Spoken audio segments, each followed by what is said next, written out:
Hi again, Hadley and Eliza. It's Papa Mark, and it's Monday, and we are again reading for Hoboken stories.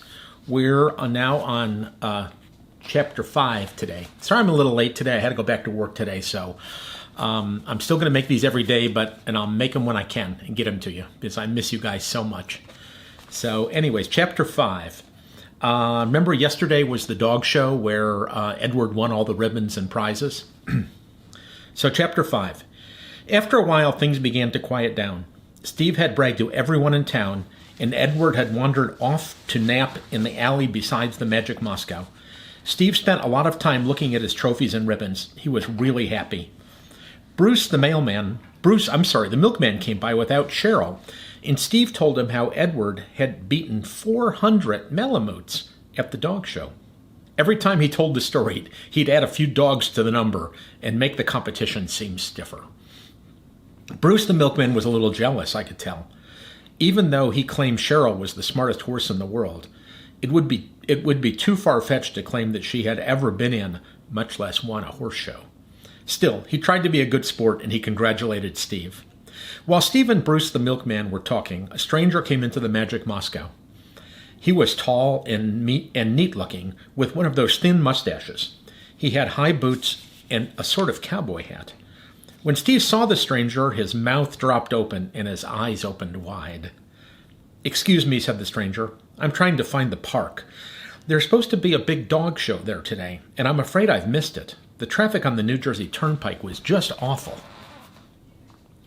Steve was trying to talk. He couldn't seem to get any words to come out. He just went, "Ah, ah, ah, ah." Finally, Steve managed to get himself together.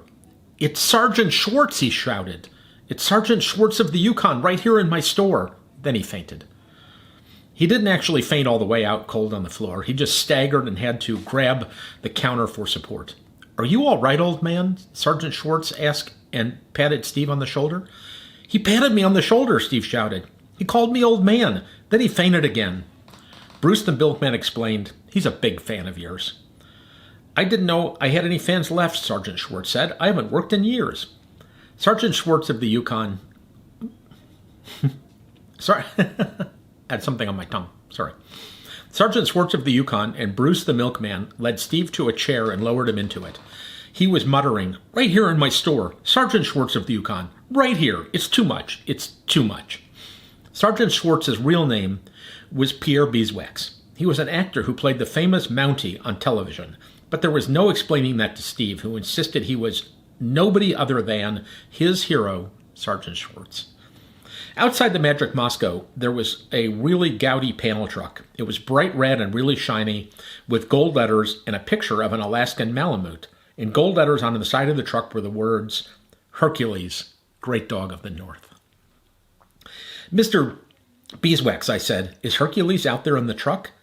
Steve was just coming out of his trance. "Hercules? Is he here too? The great lead dog of the North? Oh, Sergeant Schwartz, let us see him. I love Hercules. I've got all the comic books. I've seen all the television shows. Hercules is my favorite character, after you, of course." "I'm sure Hercules is a little tired of traveling in the truck," Pierre Beeswax, also known as Sergeant Schwartz of the Yukon, said. "I'll go and get him." "Norman, Bruce, he's going to get the great dog Hercules." Steve was really excited. "Norman, put down your bowl of fresh water. Hercules might be thirsty. Maybe he should go out and get Edward. Maybe he wouldn't want to miss this. Ooh, look, isn't he beautiful?" Pierre Beeswax, Sergeant Schwartz, had opened the back door of the truck and lifted out a big Malamute. He was about 50 pounds overweight. He was smiling, and his tongue was hanging out. It looked as though he didn't have many teeth. Hercules stumbled around the restaurant, dabbed each of his hands with his tongue, took a drink of water, thumped on the floor, and in a minute he was sleeping. "Old Hercules is a little bit out of condition, Sergeant Schwartz," Pierre Beeswax said. "Oh no, he's beautiful," Steve said. "This is the proudest day of my life, but I'm being rude. These are my friends, Norman Bluestiff and Bruce the milkman." We shook hands with the actor. "And I'm Steve Nicholson. No, now, may I offer you some refreshment? My treat, of course." "I'd be delighted," Schwartz, Beeswax, said. I just looked at all these handsome signs. What, for example, is a moron's delight?" My masterpiece, Steve said. It's a meal, a snack, and a course in practical nutrition all in one. It would be a supreme honor to make one for you and for Hercules in case he wakes up. Steve whipped together 2 moron delights, 3 times normal size. Beeswax, Sergeant Schwartz, went right to work on his. The great dog Hercules accepted the treat and lopped it up without even getting off the floor. Mr. Beeswax, I asked, were you ever a real Mountie? An interesting question, young Norman. He said, I could have been a real Mountie. You see, when the producers of Sergeant Schwartz of the Yukon were looking for an actor to play the role, they wanted someone who met all the physical, mental, and moral requirements of the Northwest Constabulary. In fact, he was going to portray a Mountie. The actor had to be more like all the Mounties that any one Mountie could be in real life. He had to embody all that was good, brave, and true, and those good, brave, and true men of the North. Mounties are like Canadian policemen, and they picked a good choice, don't you think? The best choice, Steve said, and the best choice of a dog to play Hercules too.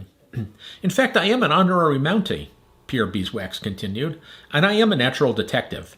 If my gifts as an actor had not been so great, I might have been a Mountie, and I'm sure I could have done at least as well as the character I portrayed.